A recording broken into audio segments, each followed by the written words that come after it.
Wholesaling on the MLS versus off-market deal finding.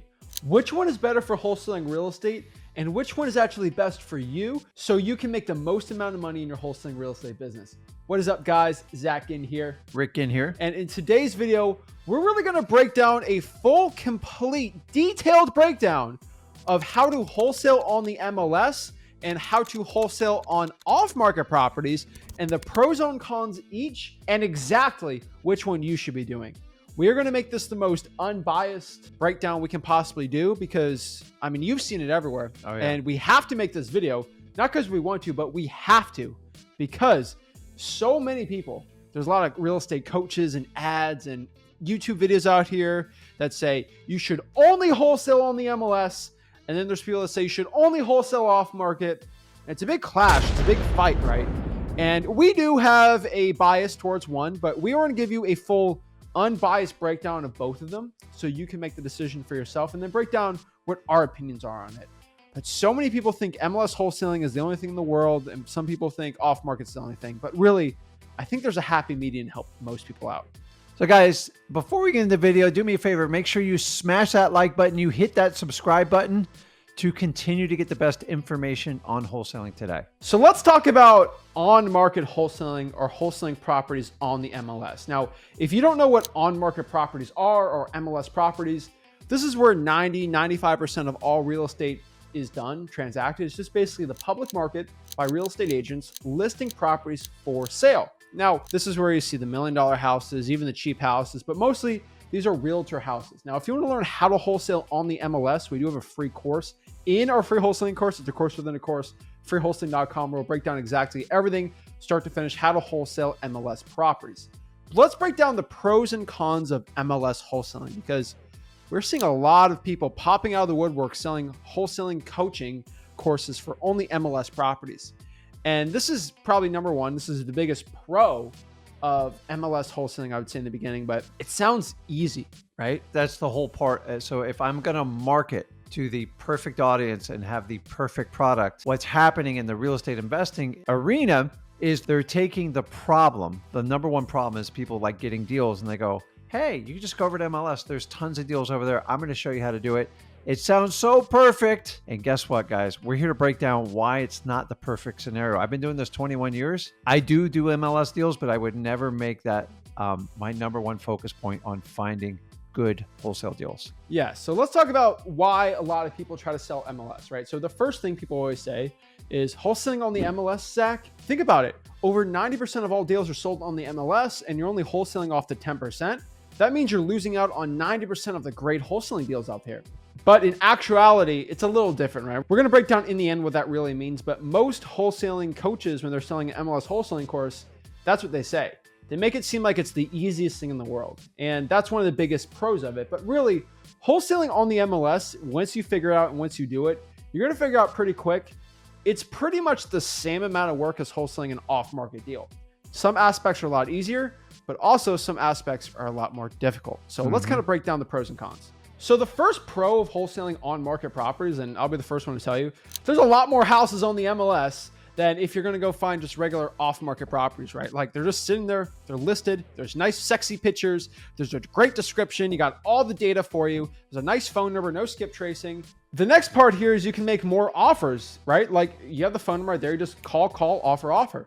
It's like Zillow for sale by owners, just on steroids. And then probably one of the biggest cons too is it's pretty much free marketing, right? Like it costs no money to go on the MLS and find these deals if you're a realtor, right? Yeah. And one of the big advantages a lot of people think it is, the price is already laid out right there. So if I buy it at a discount price, that's a lot easier than doing an off-market deal. Yeah, and theoretically, you shouldn't be comping at that point. Nope. If you're a real estate agent, it is a big pro because it is going to get easier and it's pretty much going to be free to find these deals. So let's go through the con of doing wholesale deals on the MLS. So number one, your closing rate is going to be very, very, very tiny. It's the truth. Most people put their properties on the market to get tippy top dollar for the best price possible.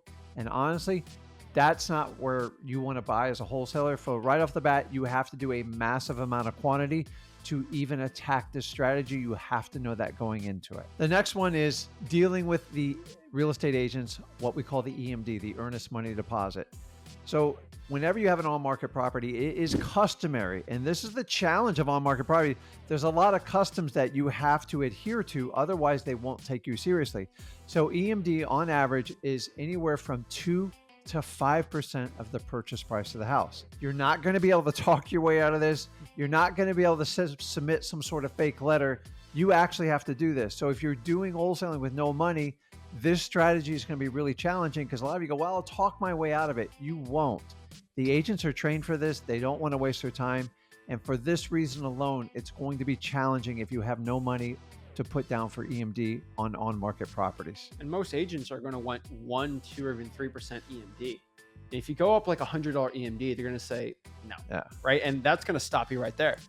And this brings us back to the next part, which is like the gatekeeper, right? Yeah. So you're dealing with licensed agents that feel they went through they spent the money, they took the time to do the training, get certified. Honestly, they're going to consider themselves an elevated status. So and smarter than you when it comes to correct. real estate. So I don't speak realtor. Like, I never have and I never will. I didn't go get my real estate license, and that's still my stronger recommendation is not to get your license unless you have no other choice due to state regulations. But if you have the freedom, why would I want to become a realtor? So what? I can connect with realtors better?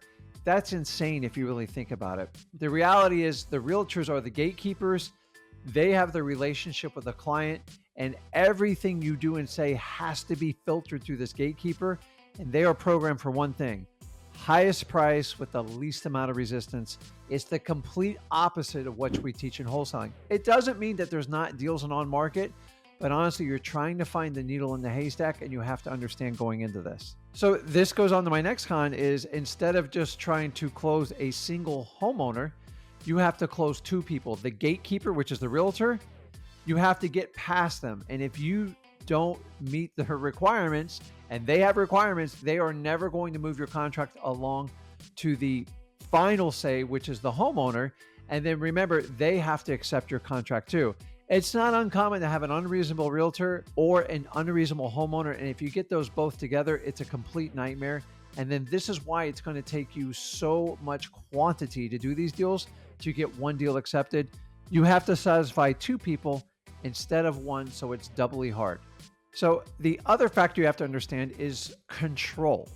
So because you have a gatekeeper, the gatekeeper is going to influence who you use for title and who pays for the title.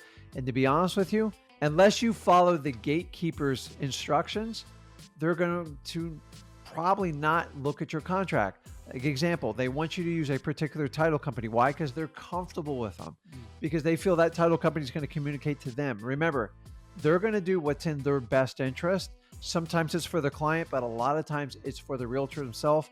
If you guys don't have control of the title company, it's very hard to do a wholesale deal.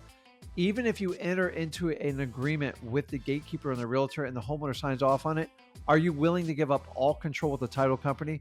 Because there is a high probability you'll have to do that.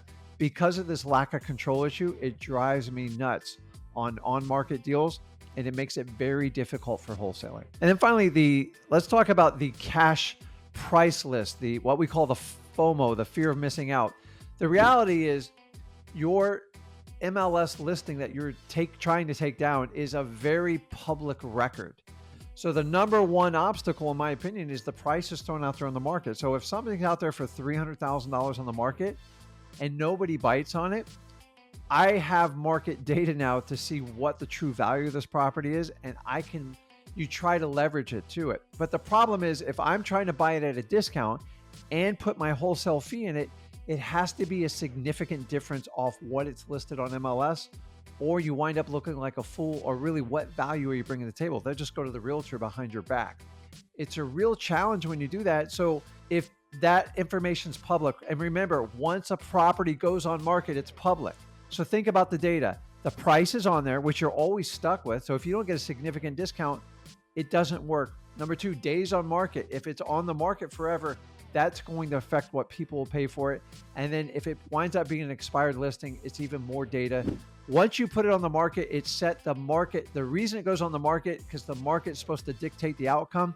You as the wholesaler do not have the unique advantage. And the only way you can make up for it is in quantity. But the problem is, if you don't have the experience, You're not used to talking to realtors. This all makes this strategy frustrating. I'm not saying it doesn't work, but it's a very hard strategy for a beginner. Exactly. So you got to be careful. That's why I recommend, if you're wholesaling on the MLS, make sure you get the property for at least 25%. Just cut 25% off the listing price. Trust me, your cash buyer is going to feel like 10, 15%. They could have just done the offer themselves. At 25%, okay, you've actually found the diamond in the rough.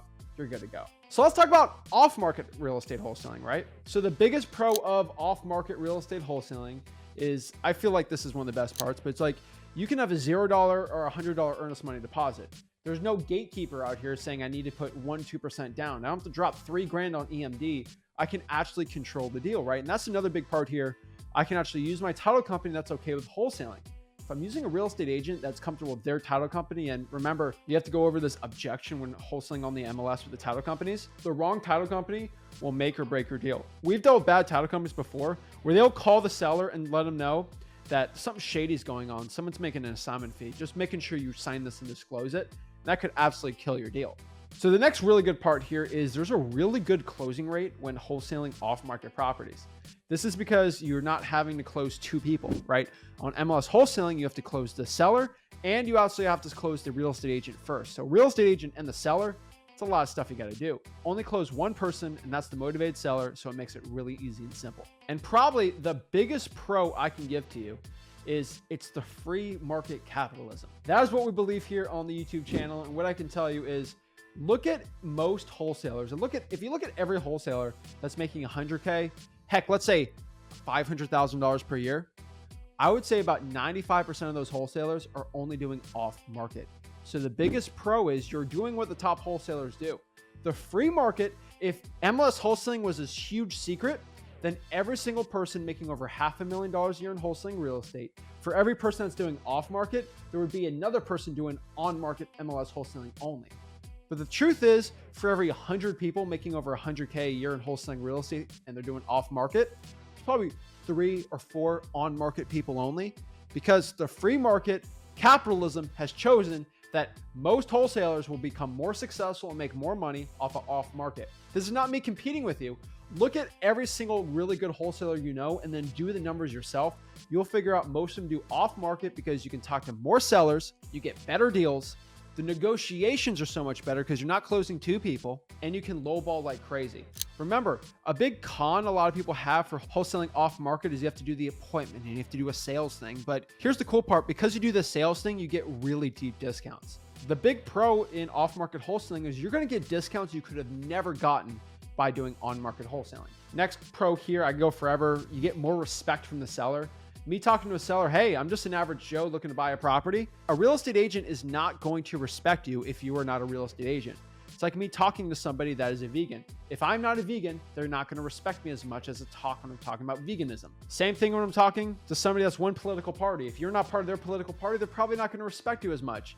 Same exact thing with being an agent and not an agent.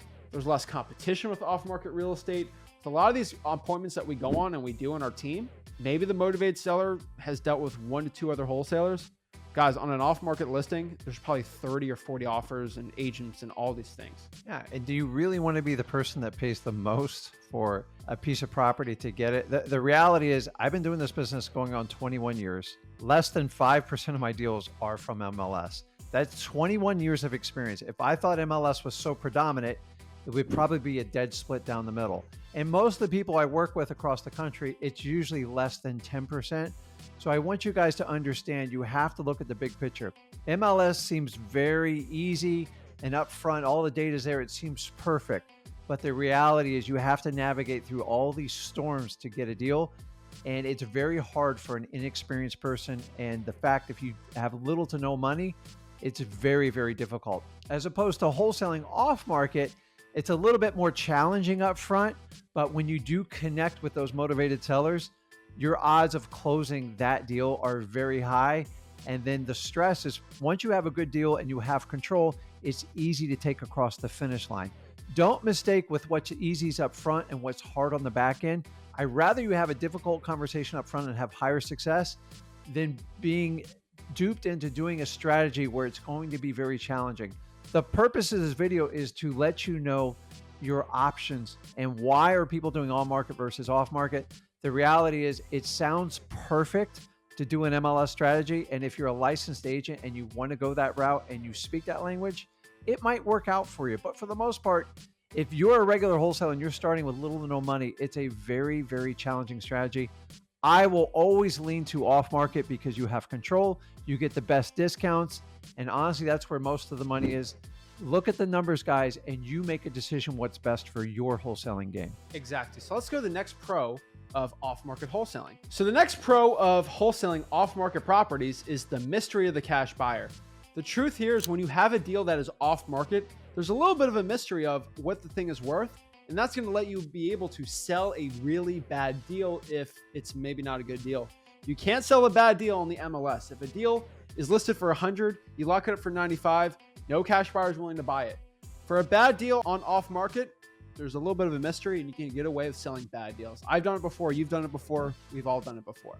There's no public data. There's no days on market. There's no price. You don't know if it's an expired listing. Everything's private. So people like that mystery is you have the advantage because you know all the information on public, on market deals. Everybody knows that information and it can really work against you and your cash buyers. So let's talk about a little bit of the cons of doing off market properties because there's a pros and cons for anything. So number one, there's going to be less houses, but I want you to embrace that because less houses means you can have more direct conversations and cut through the drama. If you're just happy calling 1,000 like realtors and work through to get a few deals, you're going to get a lot of drama. That drama is going to cost money. So if you're a single operator, are you willing to put in thousands of hours of phone calls and contract writing to maybe have a shot at one deal, whereas opposed to off-market properties, you're going to have a smaller pool, but a much higher effective rate to actually get it under contract. And once you get under contract, if you follow through and you maintain control, you should have a high closing ratio on it. And that's why I love off-market deals. The second truth to it is off-market deals are actually going to require more work on your part. It's less phone calls, less drama, but you actually have to work and solve your seller's problem. Sometimes you have crazy liens. Sometimes you have like crazy closing dates. Sometimes you have a crazy amount of repairs or even a crazy tenant. The reality is you are going to have to wear a lot more hats being a wholesaler. That's why it's so exciting for people like me and Zach is because we're not like a one-fit-all realtor. We want to solve problems. Realtors can only have one problem: sell your house for full price. On our side is people want to get rid of a house and they want this, this, and that, and we try to solve it. The bottom line is to create a win-win situation. It's going to require more dedication and work on your part. So guys, to wrap it up, our personal opinion, I think you've seen the pros and cons. If the people that are really getting rich in wholesaling real estate are doing off market, that's probably what I'm going to say is the winner. Now, not being said, you can do very well on the MLS for wholesaling, but you can only put a certain amount of time into wholesaling real estate. And what's the best use of your time? I would say off market. What do you think? I agree. I'm a big off-market guy, but I'm going to share one more little strategy. What you can do, the best way to do is if you guys can go out and forge relationships with realtors before deals come up and say, listen, if you ever find a house that's just ugly or it needs a lot of repairs, remember the realtors meet with the clients before they list it. If you establish a relationship and look for just a few houses from each realtor like that per year, that's the best way to get a property that's just right before it goes on market, but you get it before market because all the data is private. You pay the realtor their entire commissions. It is a huge win-win. The only way you can do that is by forging a relationship. So if I'm going to work the on market, I'm going to try to go for like pre-market deals.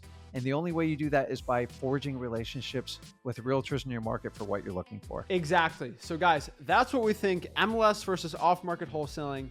That is the truth. That's what you have to know and what you have to do.